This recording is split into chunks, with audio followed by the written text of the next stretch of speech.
Hello everyone, welcome back to my YouTube channel.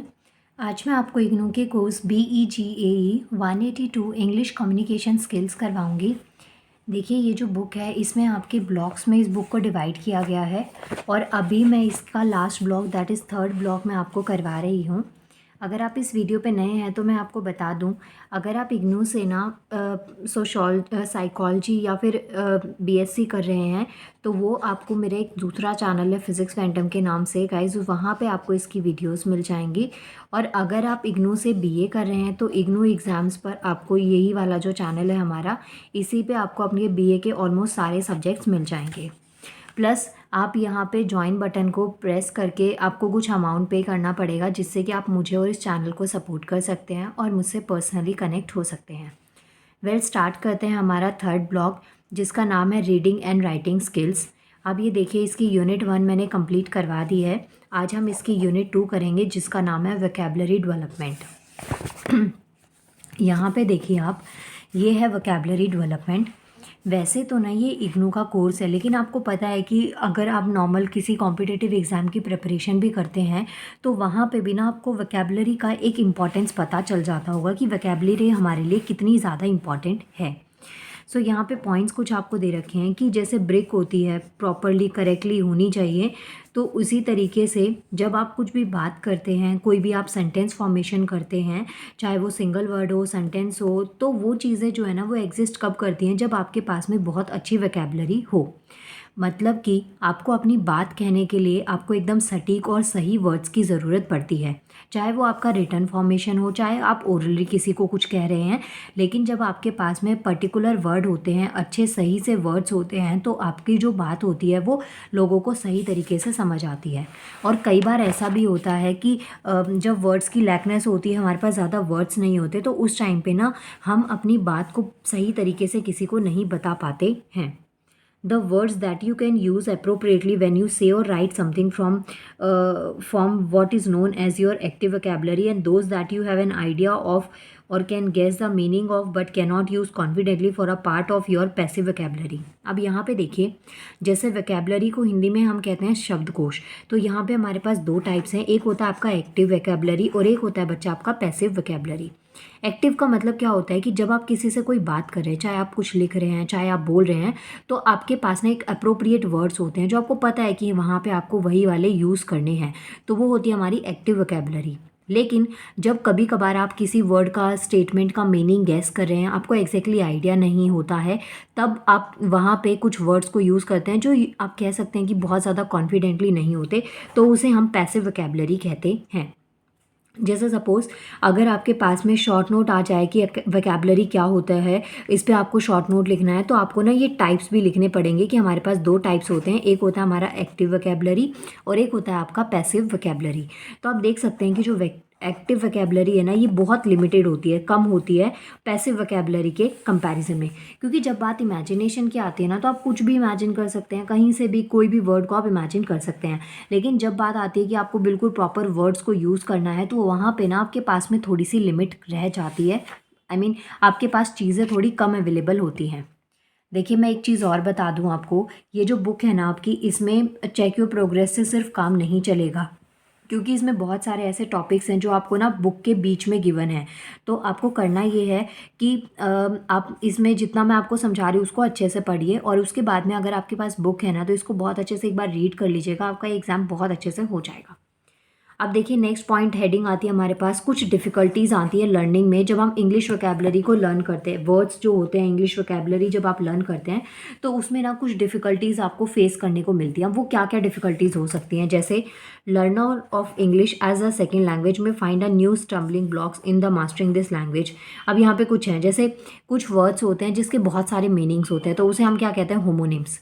यहाँ पे आपसे डिफ़िकल्टीज़ डायरेक्टली भी पूछी जा सकती हैं, अदरवाइज़ आपसे स्टेटमेंट के अकॉर्डिंग या वर्ड्स के अकॉर्डिंग आपसे क्वेश्चन ऐसे पूछा जा सकता है कि जो गिवन वर्ड्स हैं उसमें से होमोनिम कौन सा है, हाइमेन्स कौन से हैं। अभी पीछे ना और भी सारे आपके पास टाइप आएंगे अलग अलग वर्ड्स के कि हम उसको क्या कहते हैं।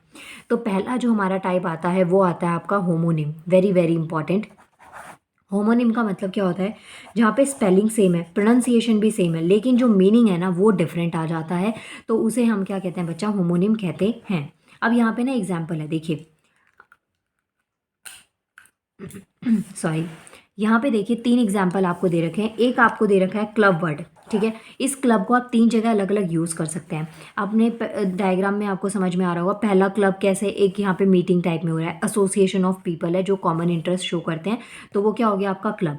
ये रोटरी क्लब का एक एग्जाम्पल आपको दे रखा है। नेक्स्ट आप देखेंगे क्लब का एक और एग्जाम्पल है कि हैवी स्टिक है with a thick end use as a hand weapon, इसे आप as a hand weapon use कर सकते हैं। तो ये भी आपको, इसको भी क्या कहते हैं, हम क्लब कहते हैं। और एक क्लब होता है आपका कार्ड्स में, जब आप कार्ड प्ले करते हैं तो उसमें भी हमारे पास एक होता है क्लब। तो आप एक चीज़ देखेंगे कि जो क्लब वर्ड है ना, यहाँ पे CLUB ही है, यहाँ पे स्पेलिंग सेम है, प्रोनाउंसिएशन भी सेम है, लेकिन इन तीनों ही वर्ड्स, तीनों ही सिचुएशंस में क्लब का जो मीनिंग है ना वो डिफरेंट निकला। जैसे पहले वाले में क्लब का मीनिंग अलग था, सेकेंड एग्जाम्पल में क्लब का मीनिंग अलग है, थर्ड एग्जाम्पल में भी क्लब का मीनिंग क्या है, अलग है। तो जो ऐसे वर्ड्स होते हैं जहाँ पे स्पेलिंग और प्रोनाउंसिएशन सेम होती है लेकिन मीनिंग अलग निकलता है, तो उसे हम क्या कहते हैं, होमोनिम्स कहते हैं। यहाँ पे आप बहुत सारे ऐसे और भी एग्जाम्पल दे सकते हैं, जैसे यहाँ पे बेड का एग्जाम्पल दे रखा है, 3 एग्जाम्पल दे रखे हैं बेड के, तो ये चीज़ें आपको यहाँ पे याद रखनी है। अब यहाँ पे और भी वही सेम चीज़, आपको इसकी डेफिनेशन सेम दे रखी है कि यहाँ पे बहुत से वर्ड्स होते हैं जिसकी स्पेलिंग रिटन फॉर्म में और प्रोनाउंसिएशन जो साउंड होता है वो सेम होता है लेकिन मीनिंग डिफरेंट होता है कॉन्टेक्स्ट में, उसे हम क्या कहते हैं, होमोनिम कहते हैं। अब यहाँ पे फ़ैन वर्ड है, जैसे फ़ैन होता है, एक फ़ैन होता है रोज रूम में फ़ैन है, सीलिंग फ़ैन होता है, एक फ़ैन होता है कि जो किसी के फैंस होते हैं, जैसे सेलिब्रिटीज़ हैं, बॉलीवुड सेलिब्रिटी, हॉलीवुड या जो भी कहीं के भी सेलिब्रिटीज़ हैं, एथलीट्स हैं, प्लेयर्स हैं, तो उनके फ़ैन्स होते हैं। एक फ़ैन होता है जो हम खाने वाली फ़ैन का यूज़ करते हैं, तो फ़ैन भी यहाँ पे क्या है, स्पेलिंग सेम, मीनिंग्स डिफरेंट हो गया लेकिन प्रोनाउंसिएशन और स्पेलिंग इसकी क्या हो गई, सिमिलर हो गई। तो यहाँ पे जो डिफ़िकल्टीज़ हैं उसमें सबसे पहली डिफ़िकल्टी ये आती है होमोनिम्स।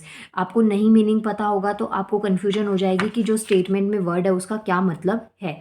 नेक्स्ट यहाँ पे होमोफोन्स आते हैं। होमोफोन्स में क्या होता है, ये आपका सेकेंड टाइप है। होमोफोन्स में क्या होता है, जहाँ पे आपका साउंड सेम है। आप यहाँ देखेंगे ये जो वर्ड्स लिखे हैं ना, इन सबका साउंड सेम है लेकिन जहाँ पे मीनिंग अलग हो जाता है, मतलब same sound but different form और मीनिंग, जहाँ पे स्पेलिंग भी अलग और मीनिंग भी उसका अलग है, उसे हम क्या कहते हैं, होमोफोन्स। बस इतना याद रखिएगा, होमोफोन्स है ना तो यहाँ पे जो साउंड है ना वो सिमिलर है। जैसे ग्रेट, ये ग्रेट है, ये ग्रेट है। एक ग्रेट का मतलब होता है ग्रेट, महान। एक ग्रेट होता है ग्रेटिंग करना, घिसना, गाजर घिस के, जैसे अभी गाजर का हलवा बनाने वाला टाइम आ गया। एक फ्लावर होता है, एक फ्लोर होता है, फ्लावर। तो ये क्या चीज़ है, एक आटा हो गया, एक आप फूल बनाते हैं, फूल देते हैं किसी को, ये हो गया। ब्रेक, ब्रेक हो गया, एक ब्रेक हो गया किसी चीज़ को तोड़ना, एक ब्रेक जो आप अपनी पढ़ाई में या किसी काम को करते हुए ब्रेक ले रहे हैं। तो ये जो चीज़ें हैं ना, जहाँ पे आप देखेंगे इनका साउंड सेम है लेकिन इसका मीनिंग और जो फॉर्म है वो डिफरेंट है, उसे हम क्या कहते हैं, होमोफोन्स कहते हैं। यहाँ पे कुछ एग्जांपल्स आपको दे रखे हैं। होमो का मतलब क्या हो गया, होमो मतलब सेम और फोन का मतलब हो गया साउंड। तो जहाँ पे सेम साउंड होता है उसे हम क्या कहते हैं, होमोफोन्स कहते हैं। अब देखिए ना, नेक्स्ट आता है थर्ड नंबर पे होमोनिम्स, होमोफोन्स। अब आते हैं हमारे होमोग्राफ। होमोग्राफ का मतलब, यहाँ पे कुछ एग्जांपल्स आपको दे रखे हैं। होमो का मतलब क्या हो गया बच्चा, सेम, और ग्राफ का मतलब होता है राइटिंग। अब ऐसे वर्ड्स जो मीनिंग तो सेम निकल रहा है लेकिन इनकी जो राइटिंग है, स्पेलिंग है, वो क्या है, अलग अलग है। जैसे यहाँ पे दे रखा है मिनट, मिनट, तो ये दोनों का मीनिंग क्या है, अलग अलग हो गया सेंटेंस के अकॉर्डिंग। अब यही चीज़ें आपको याद रखनी है। ये क्या होते हैं, हमारे होमोग्राफ, जहाँ पे आपका जो स्पेलिंग है ना उसमें थोड़ा सा चेंज आता है। ठीक, तो ये आप यहाँ पे देख सकते हैं, होमो का मतलब हो गया सेम और ग्राफ का मतलब हो गया राइटिंग। तो जहाँ पे राइटिंग जो है ना वो क्या होती है, सेम होती है। ये हो गए हमारे होमोग्राफ। नेक्स्ट पेज पे चलते हैं। नेक्स्ट पेज पे आते हैं हमारे कुछ इडियोमेटिक एक्सप्रेशंस होते हैं। इडियोमेटिक एक्सप्रेशन का मतलब क्या होता है, जहाँ पे आप जैसे मुहावरे टाइप में यूज़ करते हैं कुछ चीज़ें, जब आप ऐसे यूज़ करते हैं तो वो चीज़ें क्या होती है, हमारे पास इडियोमेटिक एक्सप्रेशन होते हैं। अब इनका अगर आपको मीनिंग नहीं पता ना तो आप इसको अच्छे तरीके से नहीं बता सकते। जैसे सपोज़ मैंने आपको बोला नाच ना जाने आंगन टेढ़ा, अब आपके लिए ये स्टेटमेंट हो सकती है लेकिन इसका एक पर्टिकुलर मीनिंग है।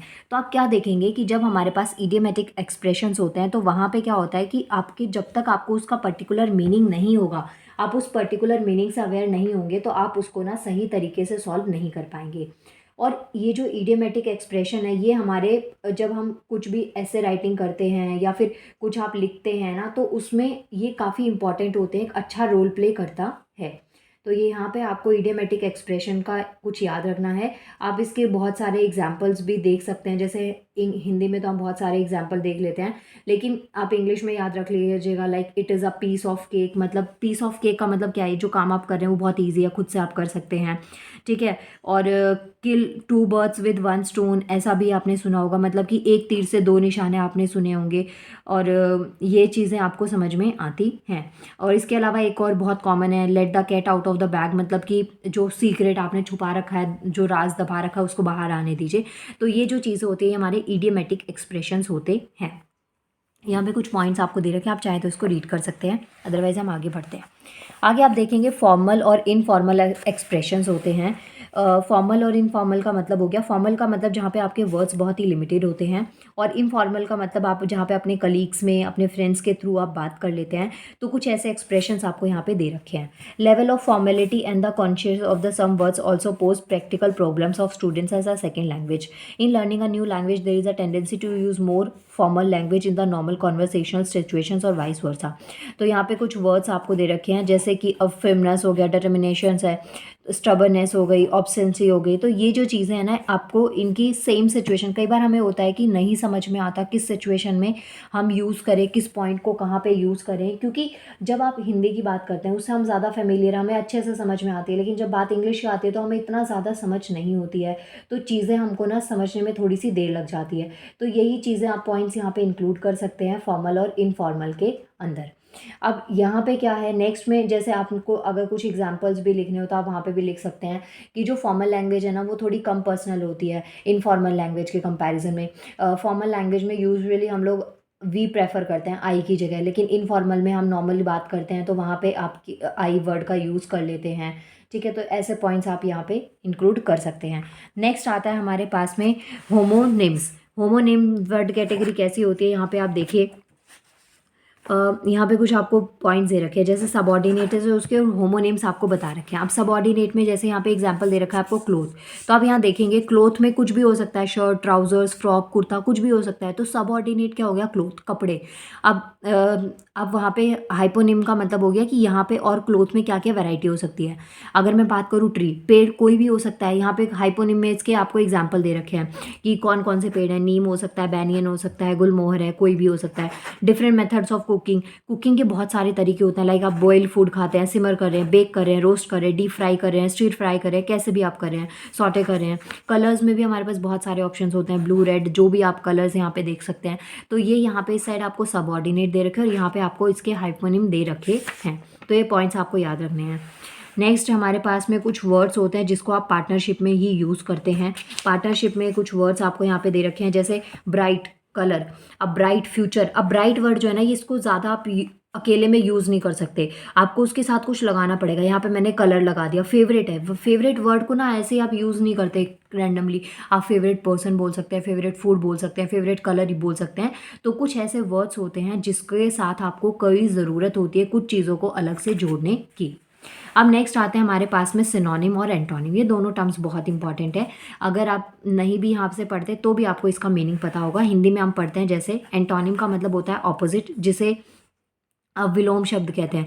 विलोम का मतलब क्या होता है, जहाँ पे आपने डे बोला तो नाइट, वार्म बोला तो ल्यूक वार्म, या फिर वार्म बोला तो कोल्ड हो गया, ठीक है। ऐसी चीज़ें आपके पास में क्या आती हैं, आपके एंटोनिम्स, जिसमें हम ऑपोजिट वर्ड्स को यूज़ करते हैं। गर्ल का ऑपोजिट बॉय हो गया, और कोई जैसे बहुत शांत है, कोई इंट्रोवर्ट है तो कोई एक्सट्रोवर्ट हो गया, या फिर कोई शांत है, काम है तो कोई दूसरा लाउड पर्सन हो सकता है। तो जब हम ऑपोजिट वर्ड्स को यूज़ करते हैं तो उसे हम क्या करते हैं, एंटोनिम बोलते हैं। सो एंटोनिम जो टर्म है वो यूज़ करी जाती है किस वर्ड को रेफर करने के लिए, जो कि ऑपोजिट मीनिंग होते हैं, ये आपको याद रखना है। इसमें कुछ एग्जांपल है, जैसे हॉट कॉल्ड हो गया, टॉल शॉर्ट हो गया, ईजी डिफिकल्ट हो गया, ये सब हमारे एंटोनिम्स आते हैं। फिर बच्चा आता है नेक्स्ट आपका सिनोनिम। सिनोनिम्स का मतलब होता है पर्यायवाची। हिंदी में पढ़े होंगे ना अपने, जल, नीर, ऐसे। तो ये होता है पर्यायवाची, जहाँ पे एक ही वर्ड के और अलग अलग मीनिंग्स क्या हो सकते हैं। तो ये हमारे हर एक ग्रुप में लैंग्वेज में क्या होता है, कुछ कॉमन मीनिंग्स होते हैं, उसे हम कहते हैं हमारे सिनोनिम्स। जैसे मैं आपको बोलूँ पानी है, वाटर है, उसको और क्या क्या बोल सकते हैं, और मैंने आपको बोला दिन है, उसको और क्या क्या बोल सकते हैं। लैंग्वेज हेलो है, उसमें हेलो में और क्या क्या वर्ड्स हम यूज़ करते हैं। तो ये चीज़ आती है आपके सिनोनिम और एंटोनिम में अलग अलग डिफरेंस के अंदर। नेक्स्ट आता है हमारे पास अफिक्शन। इसमें हमारे पास कुछ सफिक्स होते हैं, कुछ होते हैं हमारे प्रीफिक्स। सफिक्स का मतलब होता है जो वर्ड के बाद में लगे, और प्रीफिक्स का मतलब होता है जो वर्ड से पहले लगे।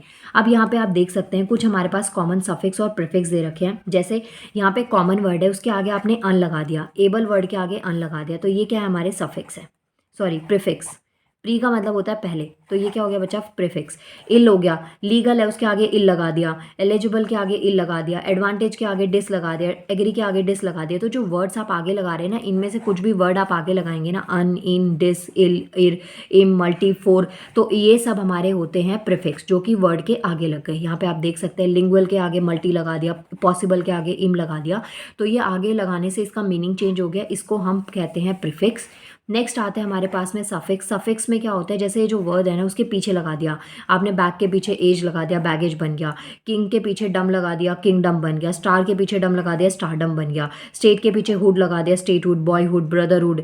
ऐसे ही आपने यहाँ पे लगा दिए वर्ड्स। जो सफिक्स होता है, सफिक्स का मतलब होता है बाद, मतलब कि पीछे, ये आपको याद रखना है। प्रीफिक्स का मतलब होता है आगे, मतलब कि पहले। ठीक, फिर उसके बाद में कुछ हमारे कंपाउंडिंग वर्ड्स होते हैं, जो कि दो या दो से ज़्यादा पार्ट्स उसके होते हैं। सेपरेटली भी वो सेपरेटली भी एग्जिस्ट करते हैं, इंडिपेंडेंटली भी, लेकिन हम उनको यूजुअली कंपाउंड फॉर्म में ज़्यादा देखते हैं। जैसे ब्लैक बोर्ड, अब इसमें ब्लैक भी अलग भी है और बोर्ड अलग भी है, इसको सेपरेटली भी पढ़ सकते हैं, लेकिन इसका साथ में भी एक मीनिंग है। फ्लावर पोट, फ्लावर एक अलग चीज़ है, पोट अलग चीज़ है, इसको साथ में जोड़ के भी आपके पास एक वर्ड बन गया। आम चेयर, आम अलग चीज़ है, चेयर अलग चीज़ है, लेकिन इसको साथ में जोड़ा तो भी इसका सेपरेट मीनिंग भी है और कंबाइन मीनिंग भी है हमारी डिक्शनरी के अंदर। तो ये हमारे कुछ कंपाउंडिंग होते हैं। नेक्स्ट पॉइंट आता है हमारा डिक्शनरी में। जैसे आपने वर्ड्स देखे होंगे, डिक्शनरी देखना कैसे होता है, ये पॉइंट्स आपको यहाँ पे दे रखे हैं। ज़्यादा इंपॉर्टेंट मुझे लगा नहीं, इसलिए मैंने इसको छोड़ दिया है। अब ये यूनिट आपकी हो गई है कंप्लीट। मिलते हैं नेक्स्ट वीडियो में नेक्स्ट यूनिट के साथ में, जिसमें कि मैं आपको इसकी यूनिट 3 करवाऊंगी। प्लीज़ वीडियो को जितना मैक्स टू मैक्स हो सकता है अपना शेयर करिएगा, और मुझे कमेंट करिएगा कि आपका इस सब्जेक्ट का एग्ज़ाम कब है, ताकि मैं इसकी बुक को कंप्लीट करवा सकूं विद प्रीवियस ईयर क्वेश्चंस। मिलते हैं नेक्स्ट वीडियो में। Thank you.